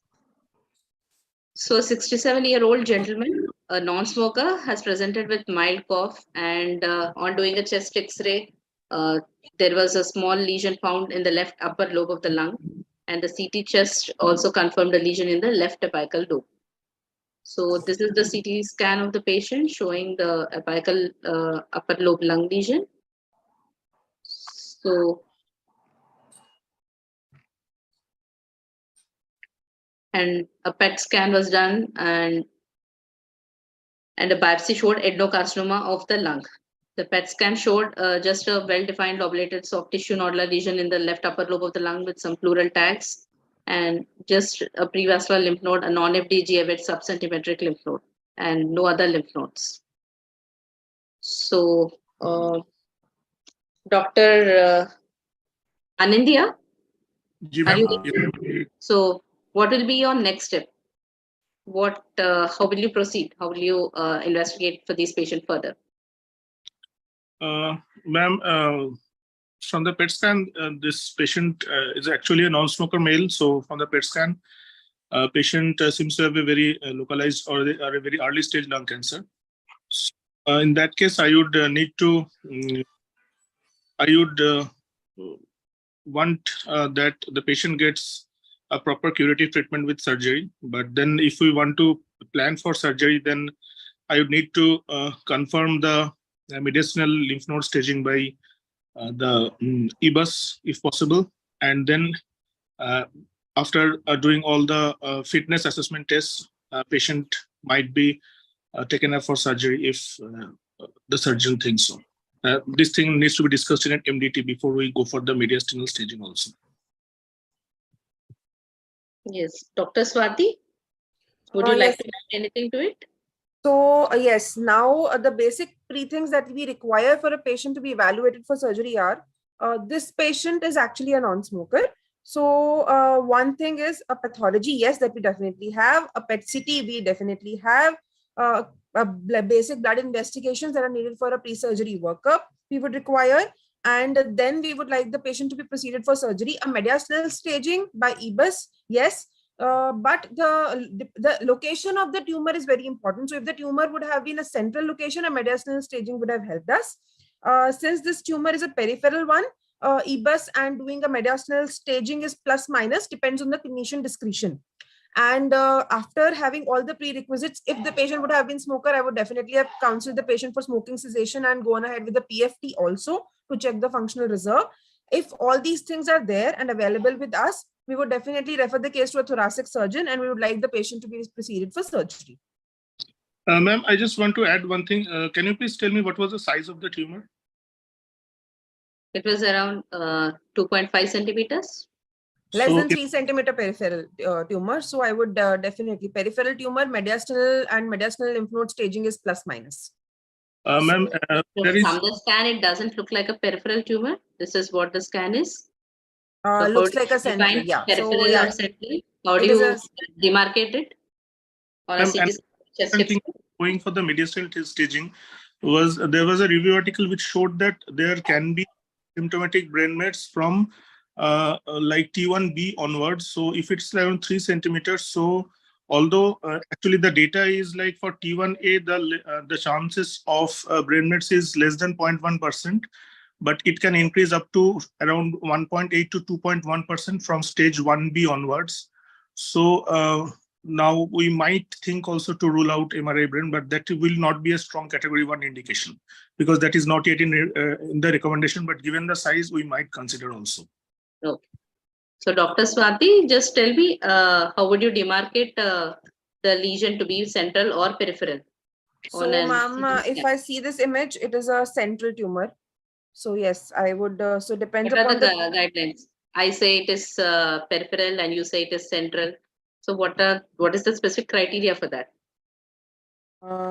There is a, ma'am. So, within the 2 centimeter of the tracheobronchial tree, if the tumor comes up, it is taken to be a central tumor. It is actually, and beyond that, it is taken to be a peripheral tumor. But other than that, the more specific thing would be if you draw a line from the in the lung field, a midline perpendicular line. If you see the 2/3 of it to the left side is the central, and the last 1/3 would be the peripheral one. Okay. Yes, ma'am. And well said. So you would be doing a mediastinal staging and then go for a MRI brain, because as Dr. Hussain sir has mentioned, PET scan will be upstaging 25% of the patients, and MRI brain, even in early stage diseases in central tumors, you can have the brain mets in even 1 to 5% cases. Those cases should not be missed. Otherwise, a surgery will be gone waste and the patient will be surprised having a brain mets later. Yes, ma'am. So the diagnostic purpose, you have mentioned the imaging test, we have gone for a PET CT and then the mediastinal staging and the tissue sampling techniques. Would you go for a biopsy, or liquid biopsy is not feasible in this setting in this case? But otherwise, if the patient is very frail, or if you are thinking, suppose this same patient, you think it is operable, and if it is on mediastinal, it is N0, it is 2.5 centimeters, and the patient is frail and has some emphysema, a chronic smoker, think he's a chronic smoker. So in that cases, would you go for a ctDNA based biopsy at this point of time, or would you advise for confirmation, if at all, if it was an emphysematous lung and getting a tissue biopsy was risky? So would you go ahead with ctDNA or do some other investigation?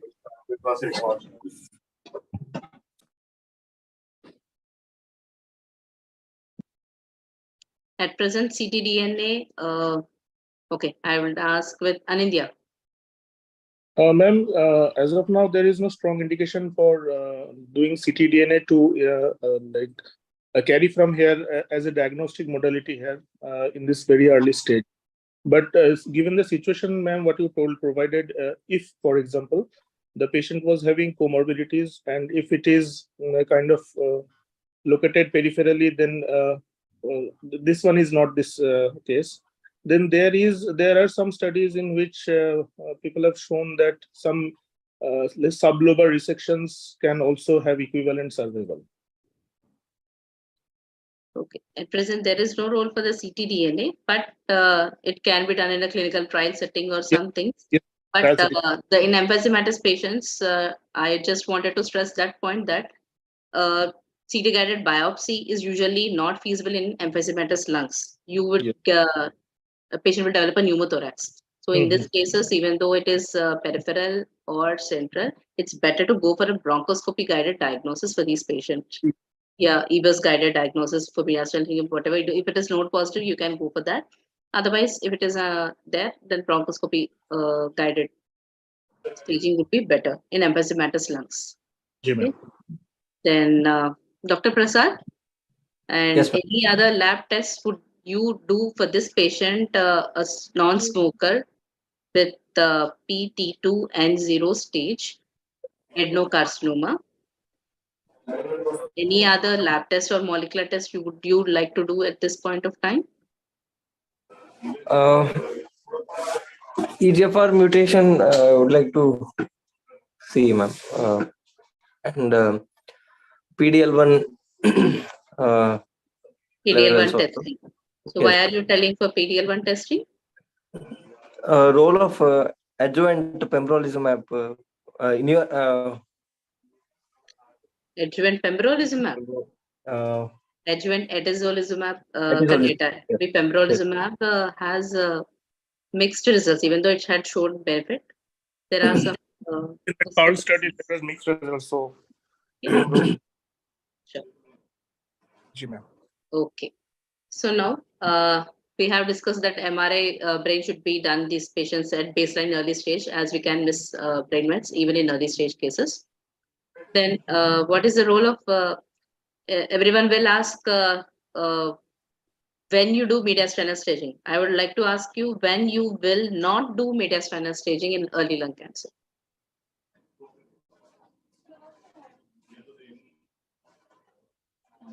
You will not do.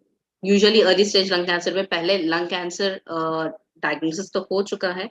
Then you will be staging every patient so that you rule out that mediastinal nodes are not involved. But clear cut case है जो mediastinal stage करने की जरूरत नहीं है, even though it is early stage. Peripheral tumor, PET node negative, no nodes on the PET. If the PET is negative and there are no FDG avid nodes are less than 1 centimeter, and there is a peripheral tumor, I don't think a mediastinal staging in an early stage is required. If at all needed, can be done during the surgery. Okay. So the pathological staging, usually this staging usually will be done even though the EBUS guided staging is negative. There will be mediastinoscopy also will be done before the surgery also. This you all should be aware that during the surgery also the staging will be done in early stage lung cancers, and then they proceed for the surgery. So, so the NCCN guidelines for stage 1A, that is peripheral T1A, B, C, the pulmonary function test, the bronchoscopy, and the pathological mediastinal lymph node evaluation and the PET scan. Accordingly, will be there. In addition, for the stage 1B, 2, 3A, an MRI brain with contrast will also be done. So this has to be kept in mind. So as I've told down endoscopic EBUS, there was no enlarged mediastinal nodes and medically fit, and patient has undergone surgery. So the first surgery, the report has come out the stage to be PT2N1. Okay, so if prior no tests were done, do you check for any molecular markers at this point of time for this patient, a non-smoker, adenocarcinoma? Ma'am, EGFR definitely. EGFR definitely. And any role for ALK? Adjuvant ALK inhibitors not yet standard. DL1 and EGFR maybe. Okay. So, Dr. Prasad, would you like to do this sample testing for EGFR on pre-surgery or the post-surgical tissue?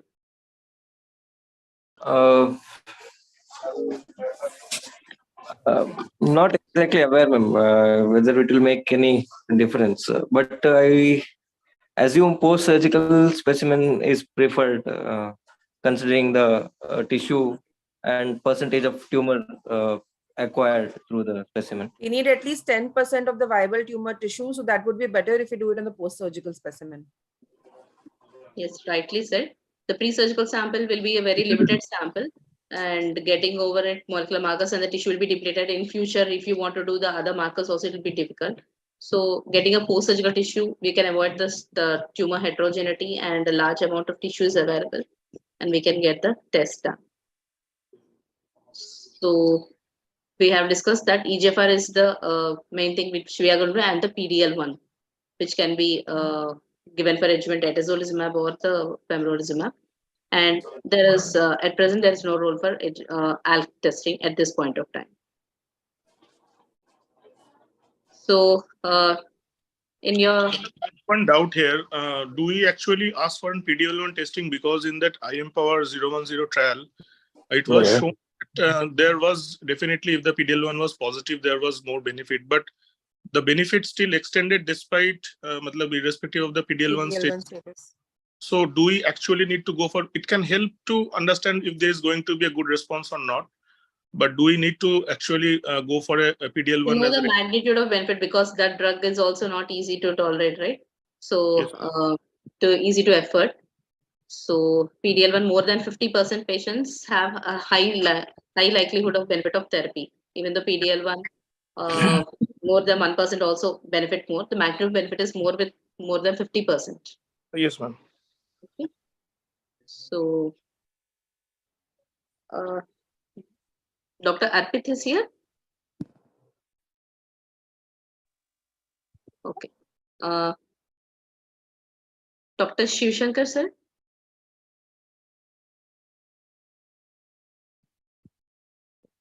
Okay. So it's with Dr. Anindya, Swati, and Dr. Prasad. Okay. It's between all the three of you. So in early lung cancer stages, how many of the patients undergo surgery? In stage 1 to 3A, if you see, how many of the patients present in stage 1 to 2 in our clinical setting? Dr. Anindya? I'm not sure about the Indian setting, but probably I'm not sure. It is less than 20%. With your I cannot- experience in these 3 years? Ma'am, it will be less than probably 10. Very few I'm not patients, sure. 10 to 20% patients present with early lung cancer. Yes, ma'am. So that is And out of these, only 1/3 of them undergo surgery, yes. either due to medical issue or due to the advanced patient will not be fit, being smokers, their lungs will not be fit for surgery, PFTs will not be okay. Yes, ma'am. And what factors should be considered while assessing a patient for resectability? How do you classify that this patient is resectable and unresectable? One is the location of the tumor, and like broadly speaking, the location of the tumor. And second, broadly speaking, category will be the performance status of the patient, includuding the comorbidities. Also the FEV1 reserve, I would say. Yeah, so that FEV1 is actually part of that performance status only. So Performance I was telling like two broad categories. In these two categories, we can make subcategories. So one is like for the location wise, very centrally located tumor with multiple maybe N2 stations, multiple lymph nodes, multi-station or bulky N2 involvement will not be taken up for surgery because there will be unresectability. And coming to the performance status related things, so there can be the comorbidities, the PFTs, the FEV1 by FBC, the other comorbidities, the COPD. So these are the broadly speaking two categories based upon which we have to take a decision for the resectability. Okay. So whenever this question is being asked in your Viva, so always classify and make things easy for the examiner. Okay, classify resectable. Unresectable cases can be either due to the patient-related factors or due to the tumor-related factors. Patient-related factors, mainly the comorbidities. Yes, ma'am. Okay? And the comorbidities and fitness performance status, these things matter. And the lung functions, prior lung disease, COPD, or emphysematis, these things come. And then the tumor-related factors, whether the disease is N2, advanced disease, these come into play. So, what is the role of radiotherapy in the early lung cancer? Dr. Swati? In the early stage resected non-small cell lung cancer, the role of radiotherapy comes in the margin positive cases actually. If it is an R1 resection or an R2 resection. In early stage lung cancer, now the rates of R1 resection are very limited. What we see generally is an R0 resection. But yes, the role of post-operative RT comes when the margins are positive. And what about node positive cases? Node positive cases, yes, role of chemotherapy and radiotherapy. And generally in the node positive cases, if it is an early stage, stage 1B, chemotherapy, adjuvant chemotherapy and is generally recommended, ma'am. Dr. Anidia, which is the latest trial which The did lung not art show- trial is there. The lung art trial is there, which showed that even with R0 resection with PN2 disease, RT can be delivered. But then the caveat was there was not much DFS benefit also. It was both around 40 to 50% DFS benefit with or without RT. But the important thing is if we give postoperative radiotherapy to a R0 resection but PN2 disease, the chance of mediastinal relapse is significantly decreased. So I am not remembering the exact percentage, but it is nearly halved, which I remember. Okay. So what is the role for SPRT in early stage NSCLC?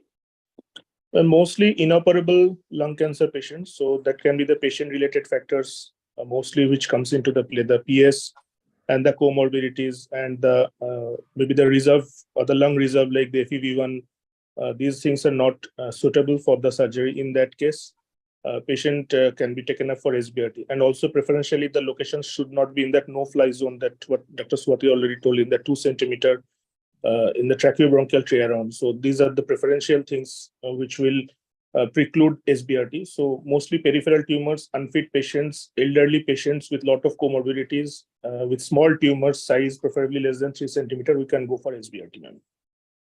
Also, I would like to add one thing. Now, in 3 to 5 centimeters, also, if the patient is an undetectable and not medically fit to undergo surgery, role of SBRT is there. They have been shown to benefit with SBRT. Okay. So what is the role of neoadjuvant therapy in early stage NSCLC? Ma'am, chemotherapy or RT? Neoadjuvant Neoadjuvant chemo. Any type of therapy, not RT. Being a medical oncologist, we shall talk about all systemic therapy. Ma'am, neoadjuvant chemotherapy, there is a one meta-analysis which showed that obviously the hazard ratio was there around 0.8 or 0.9 something. So there was actually some OS benefit. There was also reduction in the risk of death. But then the issue with the neoadjuvant chemotherapy is the compliance can be better, but then we do not have evaluation of the tumor response or the in this case of NSCT, which is actually better for the adjuvant. So there is a role, and the survival benefit is close to that of the adjuvant, like 5 year is around 5.4 or 5%. But then the preference is obviously for the adjuvant chemotherapy rather than the neoadjuvant chemotherapy. The data Role is of not there. neoadjuvant chemotherapy is in early stages, limited to stage 3 actually, when there is a chest wall involvement or an airway involvement. 3A actually 3A diseases, not otherwise there is no much benefit with the neoadjuvant chemotherapy. What is the role of neoadjuvant immuno? Chemo plus immuno? Yes, ma'am. There was one checkmate trial. I do not remember the number Checkmate exactly. 816 Yes, with Pembro. So in which it was shown that if we are giving nivolumab along with the platinum doublet, so the chances of pathological complete response becomes hugely multiplied. So I do not remember the exact figure, but it has been shown that the PCR rate, the PCR rates are actually improved with adding neoadjuvant immuno along with chemo, but the survival data I think has not yet come out. It is all the event-free survival. It is not based on OS data. It is the trial endpoints for the EFS and the PFS, PATCRs. Yes, so ma'am. the thing is that this trials has showed that PD-L1 positivity, they have retrospectively tested and analyzed. The PD-L1 positivity is not related to the PATCR rates, and it doesn't related to the EFS. But in fact, जो PSR अच्छा आया है, उसका PFS benefit तो है. So this is promising, and FDA has approved that type of therapy, but it's still not being practiced because we don't know after neoadjuvant immunopathia rates to improve and the surgical rates are being improved, but we don't know about the OS data, and after the surgery what complications will be there, a longer term follow-up data is needed. Okay, so the neoadjuvant immuno plus chemo checkmate 816 And Yes. neoadjuvant immuno के लिए अकेले भी कुछ trials है, NADIM trial and the other things. Yes, Okay. ma'am. So the post-surgery stage 2 adenocarcinoma molecular report came to be EGFR mutant L858R. So what would you give this patient? Adjuvant chemo, yeah, only adjuvant osimertinib or osimertinib plus chemo adjuvant? Dr. Swati? It is actually chemotherapy followed by osimertinib.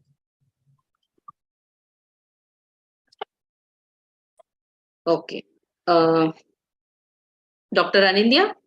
Yes, ma'am. I also agree. Chemotherapy must be given, and then we can add on. Right, with osimertinib. Dr. Osimertinib. Prasad, do you agree? Uh, If this patient would be in Assam and had some FS issues, so what would you do? adjuvant chemotherapy followed by osimertinib. Osimertinib. FS कितना भी खराब है. We will offer If osimertinib. they are At not least an affordable, option need to be given to follow the up. Yes, patient. ठीक है. follow up obviously. So, Else surveillance the benefit of adjuvant chemotherapy, overall stages, the curves have been well separated, but individually when the curves have been split, the magnitude of benefit is a little lesser as compared to stage 3, stage 2A. If FS is not an issue, we shall push for osimertinib in this setting.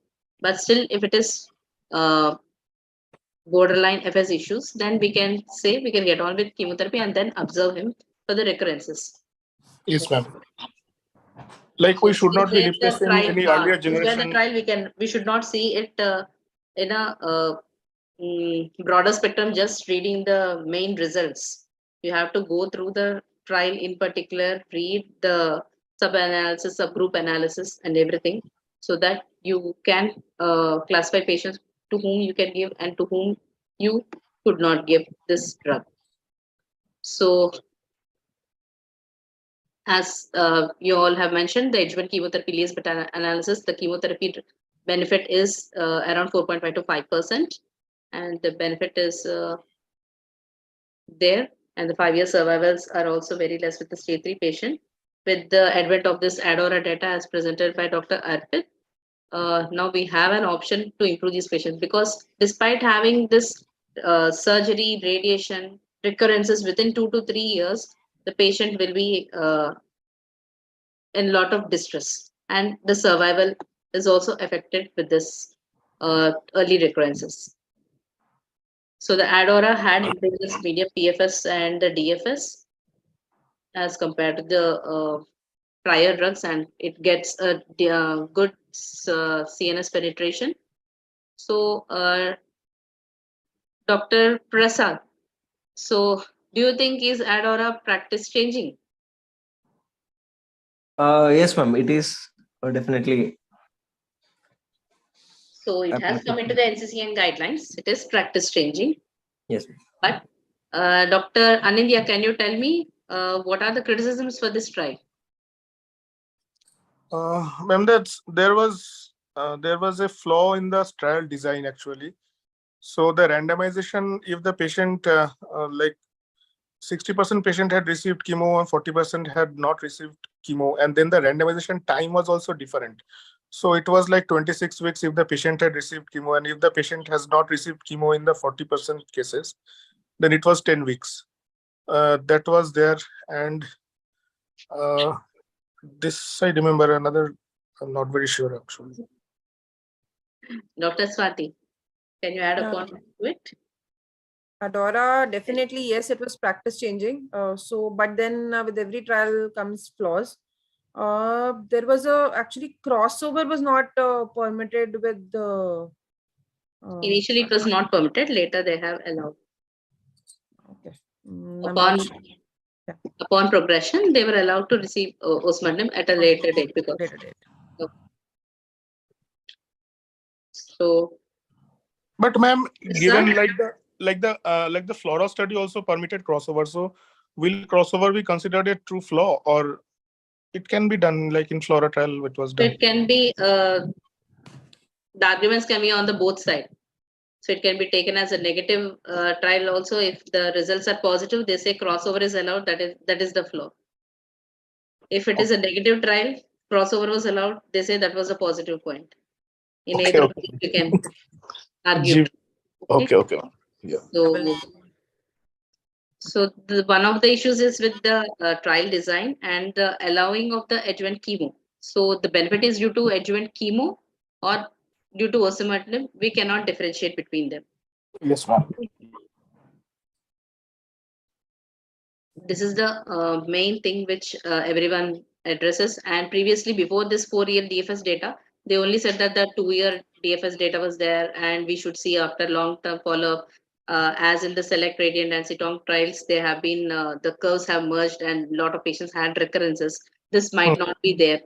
But with the 4-year DFS data, we expect good results. And OS data will not be easily available in the lung cancer settings or the two in the adjuvant settings.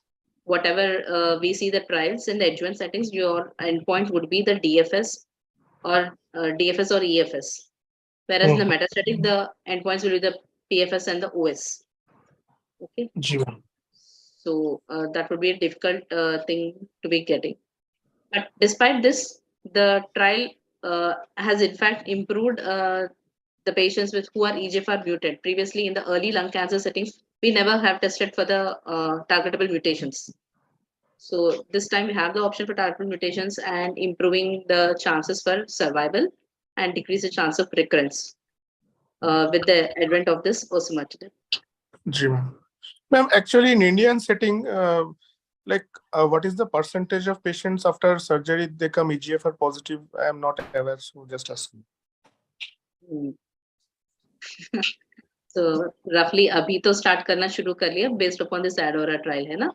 So तुम एक thesis करोगे तो data आ जाए. Yes, ma'am. Okay, ma'am. Because the testing has improved a lot for the past 2 years, है ना? Hanji. Yes, ma'am. Good. Chalo. So thank you, my panelists. It has been a wonderful discussion with you, and thank you, organizers and AstraZeneca and other partners. And thank you, Dr. Mohammed Hussain sir, Dr. Shivshankar sir, and Arpit for joining this meeting and making it a wonderful meeting. Hope we should continue these meetings in future. Thank you. Thank you, ma'am. Thank you, ma'am. And other speakers also. Thank you so much. Thank you so Thank much. you, everyone. Thank you, everyone, for joining and making this evening a good one, for your nice presentation and good panel discussion. So thank you, everyone. Good night, everyone. Thank you, Nishant. Thank you, Yashika. Thank you to our academic partners.